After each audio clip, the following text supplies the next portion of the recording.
Relance du tourisme.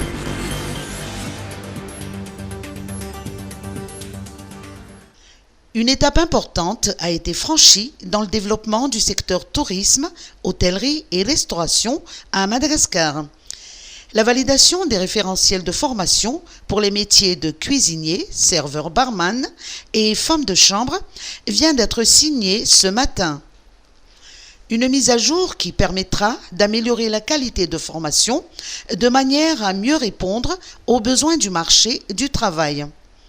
Le secrétaire général du ministère de l'Enseignement technique et de la formation professionnelle nous en dit plus.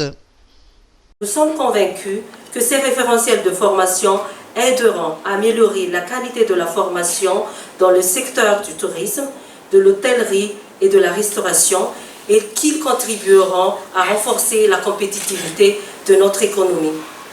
Les référentiels de formation ont été élaborés en étroite collaboration avec des professionnels du secteur et des experts en formation professionnelle. Nous avons intégré des compétences clés et des connaissances indispensables pour répondre aux exigences de chaque profession.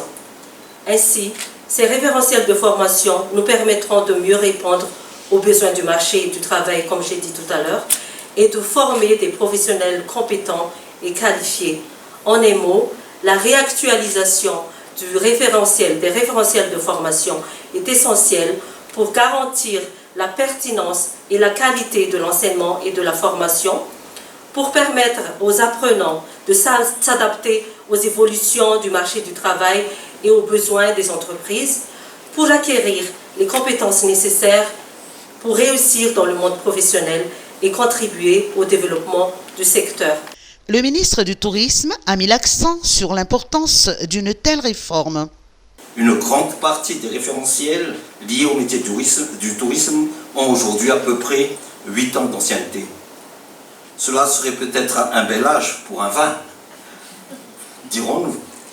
Mais en matière de référentiel, la norme exige qu'il soit procédé à la révision, voire la refonte d'un référentiel de formation à un métier dans les 5 ans de son adoption. Ceci afin de l'actualiser, de le réadapter à la situation actuelle du métier. Cette initiative contribuera à rehausser la qualité de service et permettra a posteriori de renforcer l'image et l'attractivité de Madagascar, a souligné pour sa part l'ambassadeur de France à Madagascar. Exactement, le programme Tremplin MAD est largement précurseur, pas seulement à Madagascar, mais même dans l'ensemble de l'océan Indien, puisque ce programme, financé par la France à hauteur de 5 millions d'euros et mis en œuvre par l'IECD depuis 2020, se fixe bien pour objectif de favoriser l'insertion socio-professionnelle des jeunes dans les métiers de l'hôtellerie et de la restauration à Madagascar. Le secteur du tourisme, de l'hôtellerie et de la restauration, défini comme prioritaire par la PNFP malgache, est un secteur porteur de votre économie, et malgré la crise sanitaire qui n'a épargné absolument personne à travers le monde, la cérémonie à laquelle on prend part aujourd'hui marque une nouvelle étape franchie par l'ensemble des partenaires, Monsieur le Ministre, qu'il s'agisse des administrations, qu'il s'agisse des partenaires économiques, qu'il s'agisse de l'IECD, mais qu'il s'agisse également des partenaires internationaux. Cette initiative est réalisée dans le cadre du projet Tremplin MAD avec le soutien de l'Agence française de développement.